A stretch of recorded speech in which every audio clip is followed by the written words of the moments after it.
Okay, George Santayana is credited with saying, "Those who cannot remember the past are condemned to repeat it." How many of you have heard that? It's a very popular, catchy phrase, has taken on several variations. Now, many moons ago, when I taught high school history and social studies, I would sometimes introduce the classes by saying my teacher variation of that quote. First day of U.S. history. Welcome to U.S. history. It is important for you to do well in this class. For remember, those who do not learn history are doomed to repeat it. One particular year, this one poor guy in the back of the room put his head down on his desk and went, "I'm doomed, I'm doomed." And his friend, faking compassion, patted him on the back. "It's okay, man. She always gives extra credit." But you don't get it. I hate history, and Mrs. St. Dennis is the only history teacher in the school. I'm double doomed. Not only having to repeat history, but having to have me for 2 years. But he did pass the class. And I do believe he still dislikes history. But that phrase, though, "those who cannot remember the past are condemned to repeat it," is impressive, it's common, and it's difficult to disagree with. If it is true, and if history is so ugly and objectionable, then this proverbial quote ought to be a guide to public and private policy. For example, couples who do not learn from their fights break up. People who don't learn from their mistakes, they don't mature. Revolutions that give an individual absolute power inevitably end up as brutal dictatorships. After repeated wars between Germany and France, France made harsh demands on Germany in their terms of surrender after World War I. Then the Second World War happened. After Stalin's brutal regime of secret police and leader worship, Cuban revolutionaries allowed their charismatic revolutionary leader to seize absolute power, and Castro still holds a seat of dictatorial power in Cuba today. History shows that those who do not learn from history are doomed to repeat it. What about this idea? And what about those who do learn from history? Are they still doomed to repeat it? If the converse is true, then the saying has no power and adds nothing at all to the discussion. What adds power to that quote is the word learn. Because with learning, with knowledge, there's a hope of change. But will it, can it happen? Will knowledge lead to change? Will learning what history taught us provoke us to make the changes necessary to keep it from being repeated? Can it be that all the good and bad things about people and the way we organize ourselves are simply creates patterns as we make history? Could it be that we are given to a certain irrationality which leads us down paths, some disastrous again and again? Now, consider this different approach. When you look back through history and you see men taking the exact same steps, coming to the exact same conclusions generation after generation, millennia after millennia, what were their root assumptions? It does not matter how inconsistent the ideas. It doesn't matter how insane the rationale. They will act until the logic is fulfilled. Therefore, when you see masses of people taking the same destructive actions, find the assumptions and you will find the cause. That's the Gospel according to John Emmel, chapter 3, verses 1 through 3. I did learn something from our first conference. Knowing the cause should provoke us to take some kind of action, hopefully preventative action, proactive changes.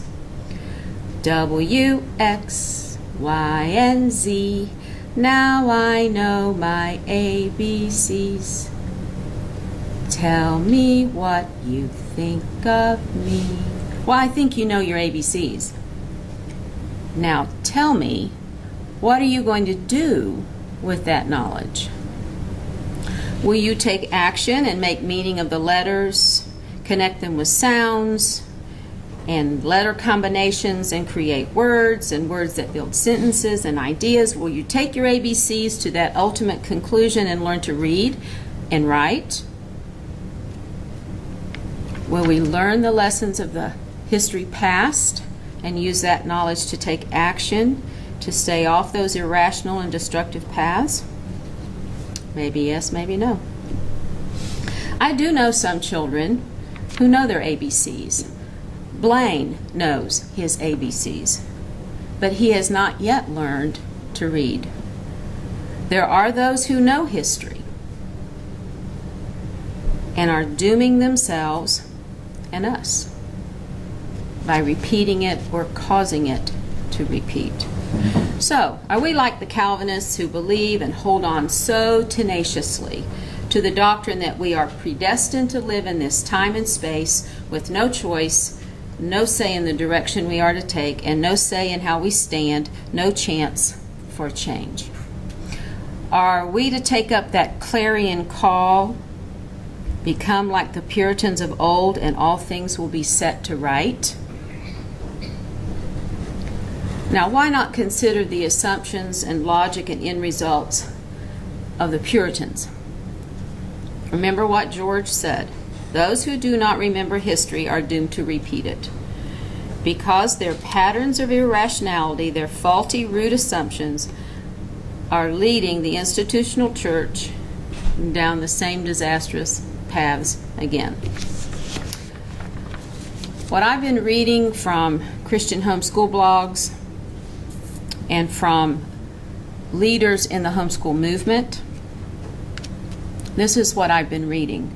Let's return to the Puritan way and put our children on the road to better education.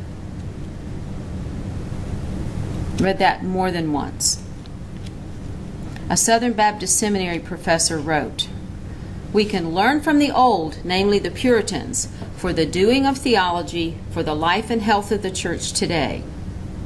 Stephen J. Wellum, editorial, Learning from the Puritans, theology professor at Southern Baptist Seminary, Louisville, Kentucky. And without some understanding of Puritanism, there's no solid understanding of dominionism, the patriarchy movement, and the downward spiral of our Christian institutions. And without understanding Puritanism, you really have a partial knowledge of New Calvinism. And without understanding Puritanism, there's no solid understanding of America either. Remember what you learned in U.S. history? The New England colonies was started under austere circumstances. Other colonies with more financial support from their mother country, more material resources, suffered collapse. The Puritans faced severe climate, a howling wilderness, yet they made themselves physically secure and began immediately to lay the foundations of government, education, thought, and literature that outdid the achievements of all the other colonies. The Puritans made New England the intellectual leader of the nation at that time. Their belief in God's sovereignty and of divine predestination provided a measure of comfort and stimulus to these early settlers. Did this consciousness that they were not ultimately responsible, but that they were being led by God, have anything to do with their success? It is a shining example of human discipline and energy that in the face of circumstances would have discouraged and ruined most other adventurers. Could it be that holding fast to a doctrine that man is not free, he's not a free agent, provided them with a more powerful stimulus to exert extreme effort and a more moral force than any doctrine of human freedom? Perhaps this is one of the ironies of history. If you compare Americans of the 18th and 19th century to the Puritans, one would have to say that the Puritans were theology-minded. Now, I would say they were Calvin-minded. The doctrines of the fall of man, of sin, of salvation, predestination, election, conversion were their meat and drink. But what distinguished them is they were less interested in theology than in the application of Calvin's theology to everyday life and especially to society. They became consumed with making the society in America embody the truth that they thought they already knew, and less concerned with perfecting how they formed truth. So Puritan New England was a grand and noble experiment in applied Calvinism. A sidebar. The Puritans did not learn from history past. John Calvin tried this noble experiment in Geneva, enforce a theocracy, a holy commonwealth. If you read any part of Calvin's Geneva experience, they didn't take Calvin's false assumption and applied they did take Calvin's faulty assumption, they applied a faulty logic, and they tried to enforce their theology of theocracy, a holy commonwealth, and the end result was the same. New England offered a rare opportunity for the Puritans in the New World. The Calvinistic theology was their point of departure when they left England, and they did not waver from it. Life in this new world was life in the wilderness, away from the great university libraries and the higher institutions of learning of their motherland. Daily threatened by hardships and the perils of a savage America, elaborating a theology and disputing its finer points was not practical. It was waning. Now, during the great days of the New England Puritanism, there was not a single important dispute which was primarily theological.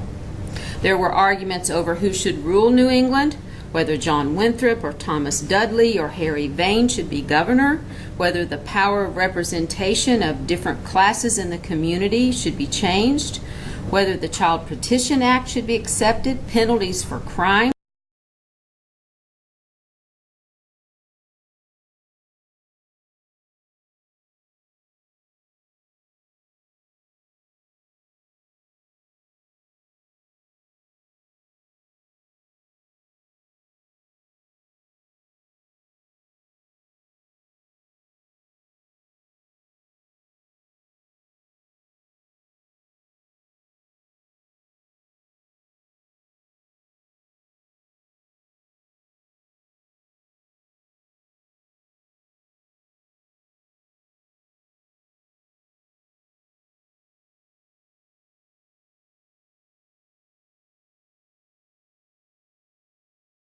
by fixed statutes, whether outlying towns should have more representation in the general court.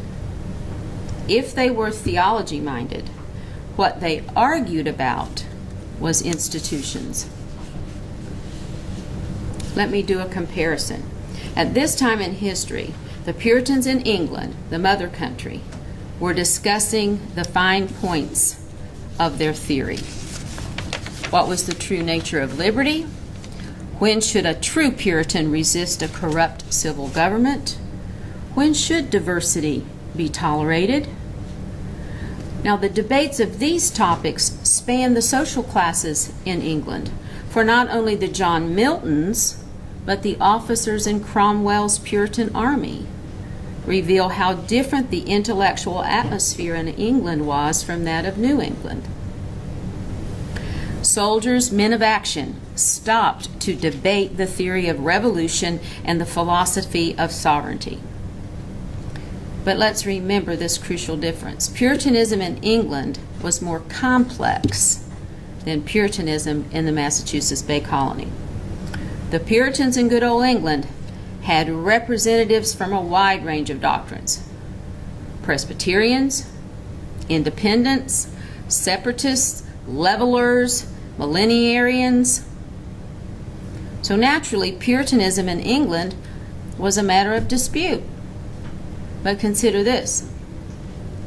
In England, any community they built would have to find some space for the dozens of sects, from Quakers to Papists, because England was their home too.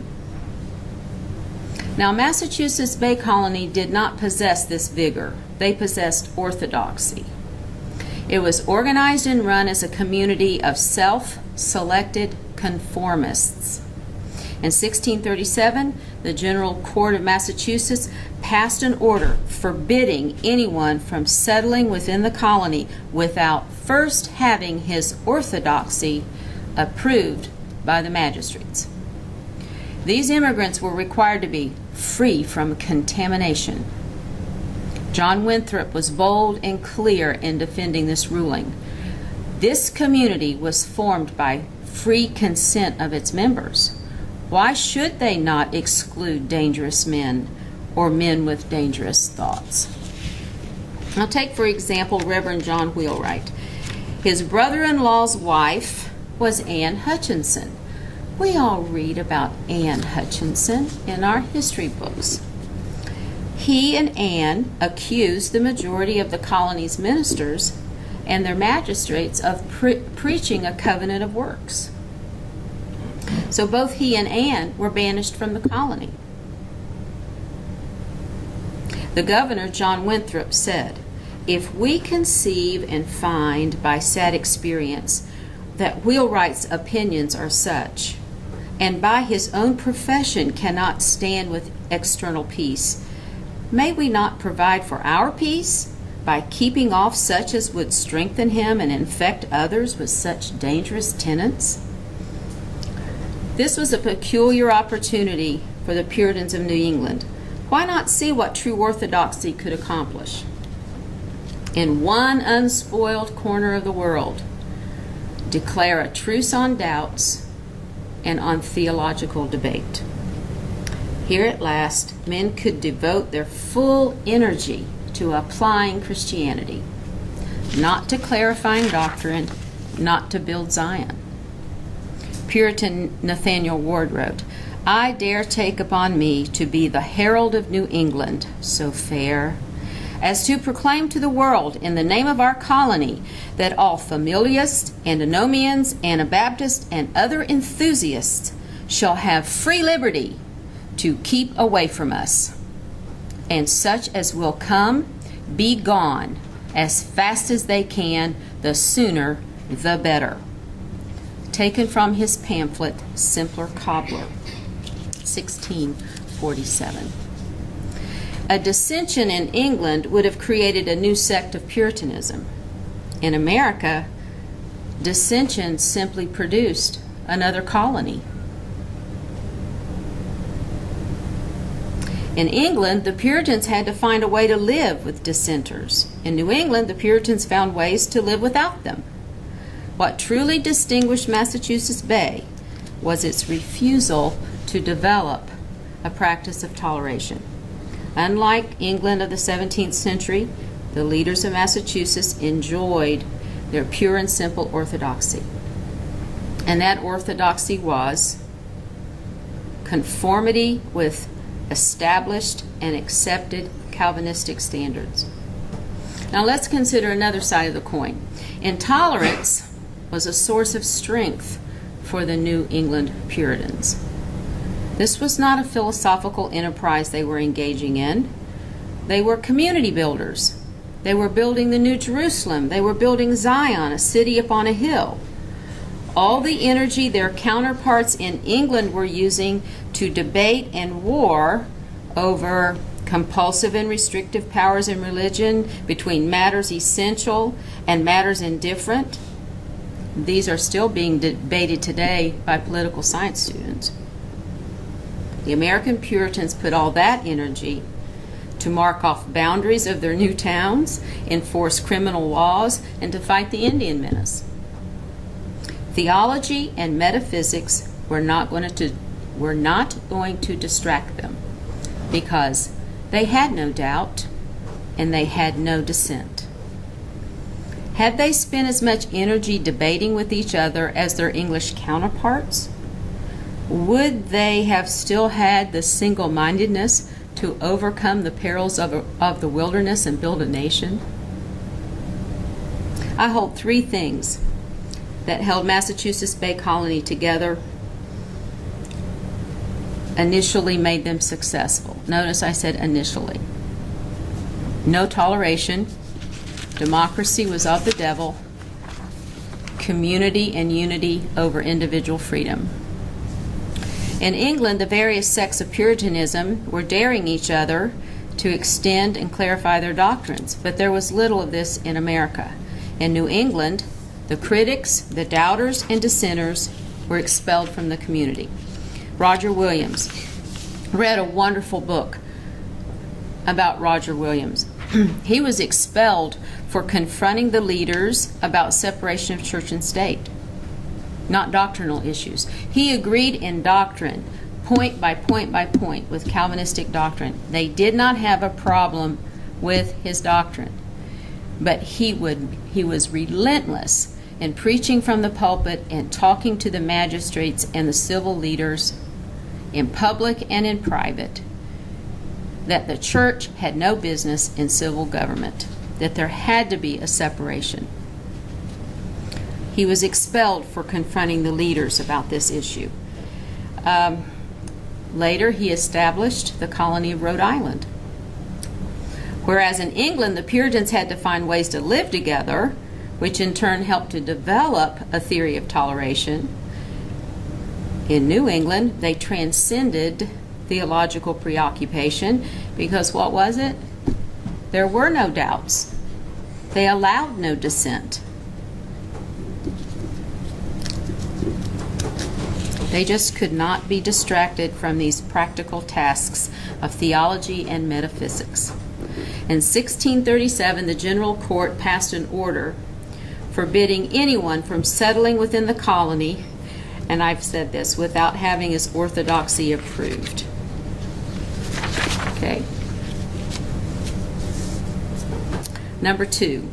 The goal of creating a democracy in Massachusetts had never stirred the leadership except to opposition.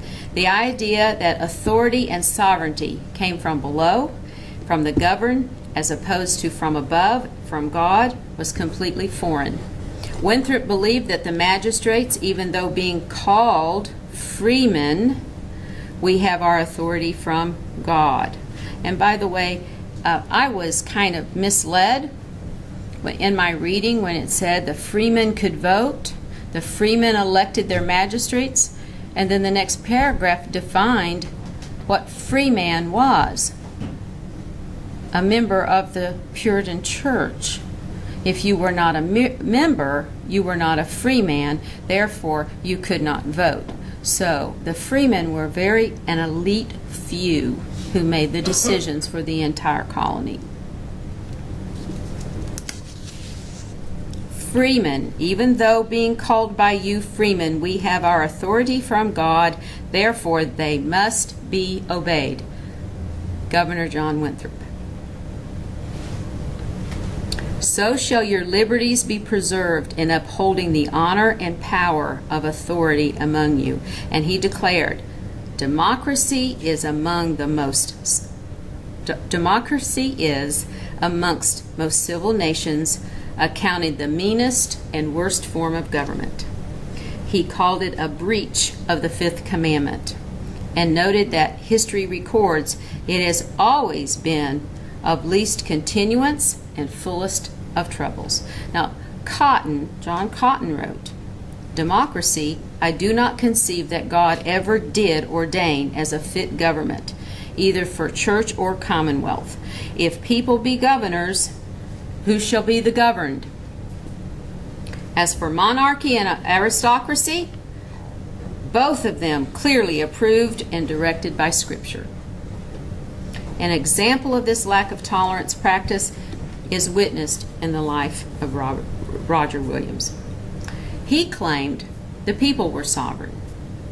I infer that the sovereign, original, and foundation of civil power lies in the people.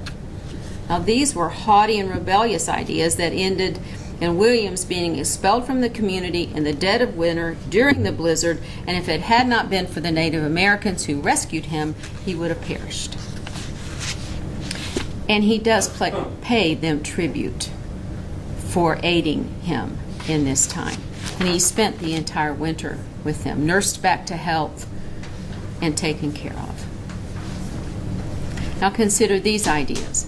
The Puritans were concerned with the organization of their New Jerusalem society, with making their communities effective. Now, 3 problems which worried them in New England: how to select their leaders and representatives. They had to decide who were the fit rulers and how should they be selected. The proper limit of power. John Cotton said, "It is therefore more wholesome for magistrates and officers in the church and commonwealth never to afflict more liberty and authority that will do them good and the people good. It is necessary, therefore, that all power that is on earth be limited." And how power should be distributed between local and central organs. Now, are not these the 3 problems you hear addressed in the Constitution? How to select the leaders and representatives, okay, how much power that they have,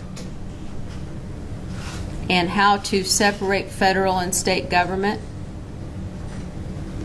Though denying democracy as a valid way to address the community's organizational needs, they unknowingly used democratic ideas to solve these worrisome problems.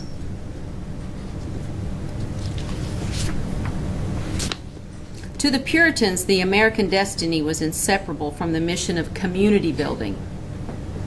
It always sounds good to say we need to build a community. You know, what's-her-face said, a village raises your child. You know, the community is, it takes a village. It takes the community to raise your child.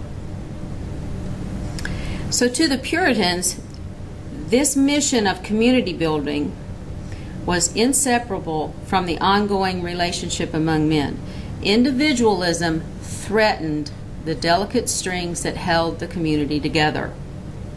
A main component of the emerging American ideology from the Puritan through the Enlightenment was focused on keeping the community united while trying to find some place for individualism.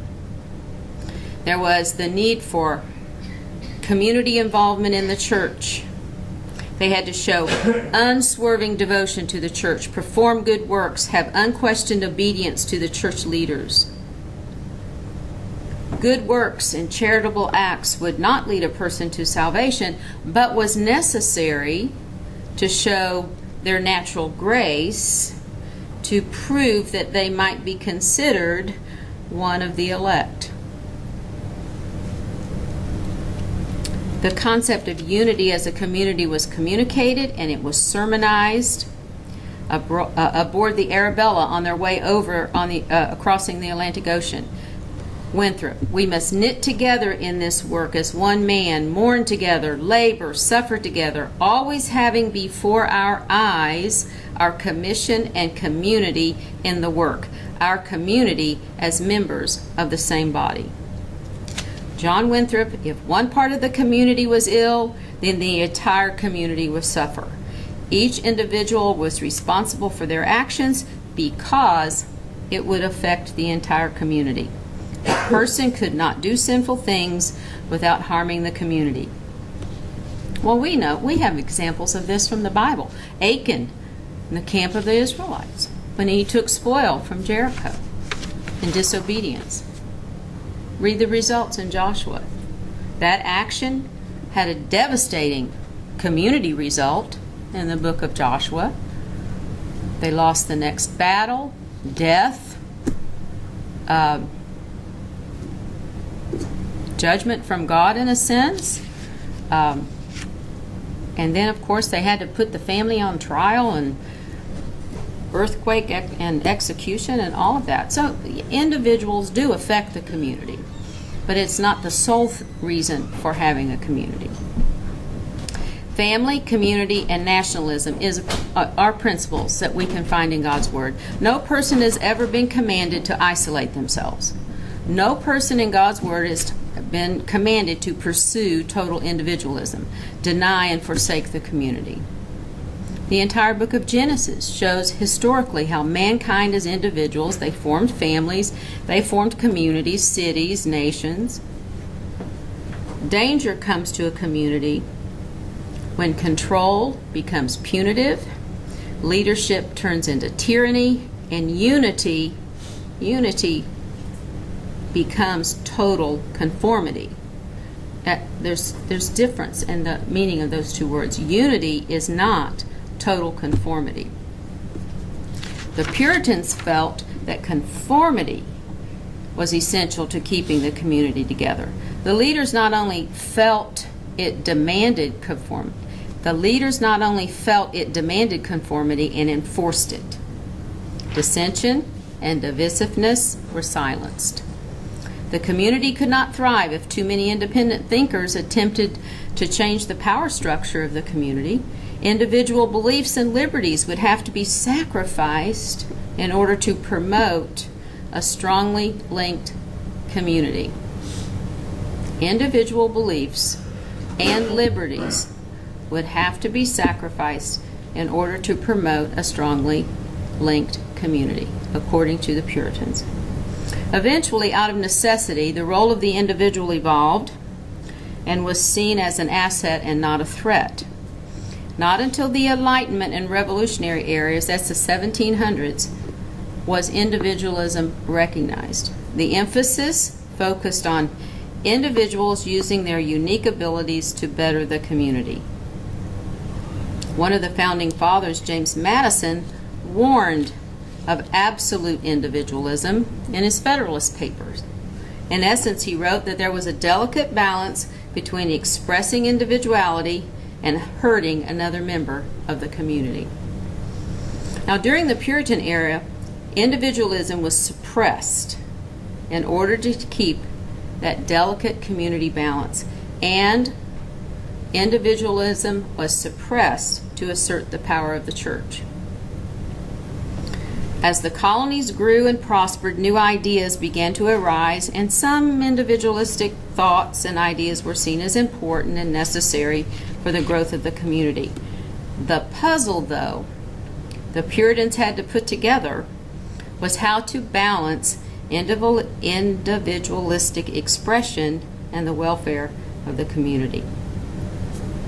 Intolerance grew the nation. Distaste of democracy organized their communities, and community building necessitated individualism.